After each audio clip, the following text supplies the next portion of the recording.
গোপালগঞ্জে আওয়ামী লীগ সমর্থিত বিক্ষোভকারীরা সেনাবাহিনীর উপর হামলা করে। এতে সেনাবাহিনীর ৩ জন অফিসার, একজন জুনিয়র কমিশন অফিসার ও ৫ জন সেনা সদস্য আহত হয়।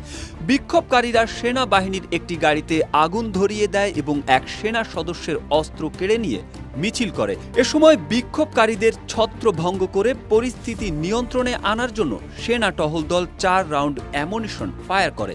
পরিস্থিতির তীব্রতা পরিলক্ষিত হওয়ায় ইতোমধ্যে যশোর ক্যান্টনমেন্ট থেকে গোপালগঞ্জে অতিরিক্ত সেনা মোতায়েন করা হয়েছে।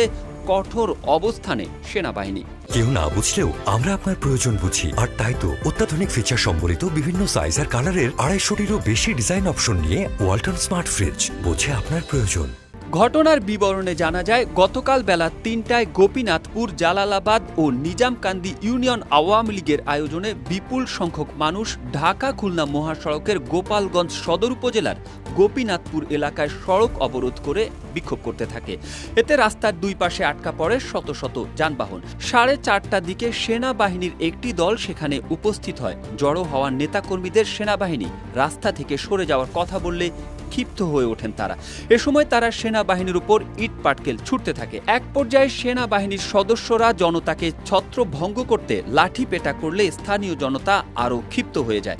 এক পর্যায়ে বিক্ষোভকারীরা হামলা চালিয়ে সেনাবাহিনীর জিপ গাড়ি ভাঙচুর করে আগুন ধরিয়ে দেয় এবং কয়েকটি পরিবহন ভাঙচুর করে।